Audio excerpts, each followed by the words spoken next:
दोस्तों, इसराइल ने ईरान पर इसलिए हमला किया क्योंकि इसराइल को ये शक था कि ईरान जो है परमाणु बम बना रहा है।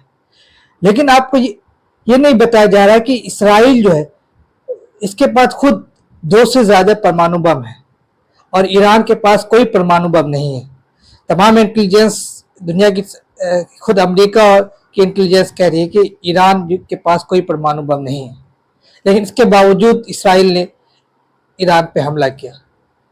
दूसरी बात यह कि ईरान जो है वो न्यूक्लियर नॉन प्रोलिफरेशन ट्रीटी को मानता है, उसका सिग्नेटरी है।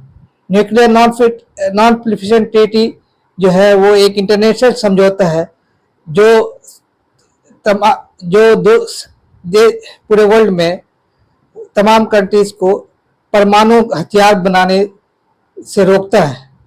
लेकिन इसराइल जिसके पास 200 से ज्यादा परमाणु बम बताए जा रहे हैं, ये वो NPT nuclear non proliferation treaty को नहीं मानता है, उसका सिग्नेटरी नहीं है। और तीसरी बात यह कि ईरान जो है उन्होंने अपना न्यूक्लियर प्रोग्राम और facility international atomic energy agency के संरक्षण में रखा हुआ है। IAEA international atomic energy agency जो है वो देशों को, तमाम मुल्कों को न्यूक्लियर वेपन बनाने से रोकता है। उसके संरक्षण वो सिविलियन यूज के लिए परमाणु बम को प्रमोट करता है और न्यूक्लियर वेपन बनाने से रोकता है। लेकिन इसराइल जो है अपने न्यूक्लियर बम और ये न्यूक्लियर वेपन को IAEA के संरक्षण में अपना न्यूक्लियर प्रोग्राम या न्यूक्लियर बम नहीं रखा हुआ है। और चौथी बात यह है कि ईरान जो है आज तक किसी भी कंट्री पे हमला नहीं किया है। इस बात से अंदाजा लगता है कि कौन कंट्री न्यूक्लियर प्रोग्राम या अपने वेपन का सही इस्तेमाल करती है और कौन कंट्री नहीं। तो लेकिन इसराइल जो गाहे बगाहे वक्तन फवक्तन जो अपने पड़ोसी मुल्कों पर हमला करता रहता है। इसराइल जो है इंटरनेशनल कोर्ट ऑफ जस्टिस में इनके खिलाफ ट्रायल चल रहा है क्राइम अगेंस्ट ह्यूमैनिटी के चार्जेस पर और जेनोसाइड नरसंहार करने के चार्जेस पर। इसराइल इस वक्त गाजा में नरसंहार कर रहा है, जेनोसाइड कर रहा है, क्राइम अगेंस्ट ह्यूमैनिटी कर रहा है। बड़ी तादाद में बच्चों औरतों को मार रहा है। लेकिन ईरान ने अभी तक ऐसा कोई ये नहीं किया है। किसी भी तरह का ईरान के खिलाफ कोई इंटरनेशनल कोर्ट जो है क्राइम अगेंस्ट ह्यूमैनिटी के चार्जेस नहीं है ईरान के खिलाफ।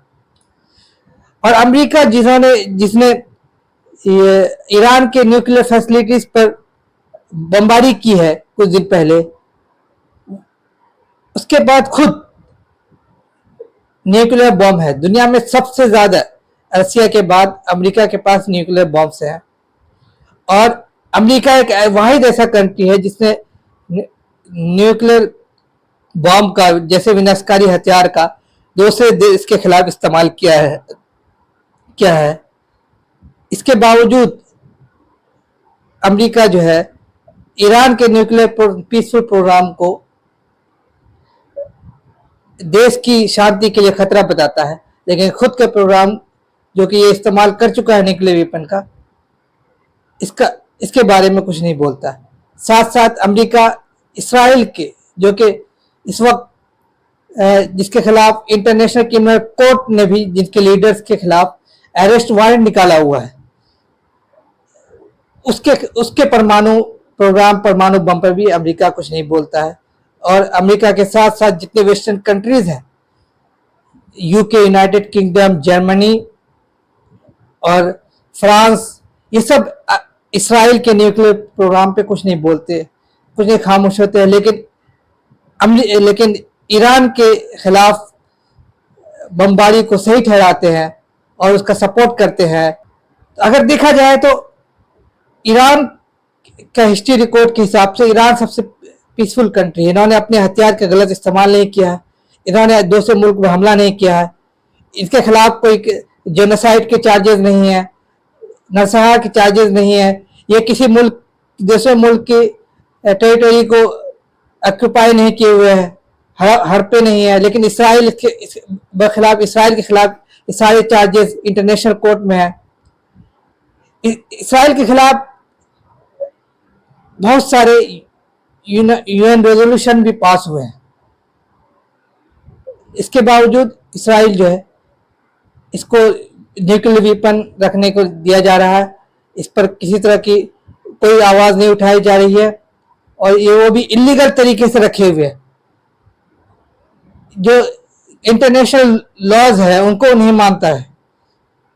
लेकिन क्यों ऐसा है कि ईरान के खिलाफ सारे लोग पीछे पड़े हुए हैं, इसके बावजूद कि ईरान कहता है कि उसका न्यूक्लियर प्रोग्राम कोई बम बनाने के लिए नहीं है बल्कि सिविलियन के लिए है। दूसरी तरफ इसराइल जिसके पास 200 से ज्यादा न्यूक्लियर बम है और दूसरे कंट्रीज पे हमला करते रहता है। इंटरनेशनल क्रिमिनल कोर्ट और इंटरनेशनल कोर्ट ऑफ जस्टिस में इनके खिलाफ ट्रायल चल रहा है और ये दूसरे कंट्रीज के जमीन को हड़पते रहता है। इस पर वर्ल्ड इंटरनेशनल कम्युनिटी खामोश है, लेकिन सब एकजुट हो चुकी है ईरान के खिलाफ। ये चीजें जो आपको मीडिया नहीं बता रही है, खासकर मेन स्ट्रीम मीडिया नहीं बता रही है।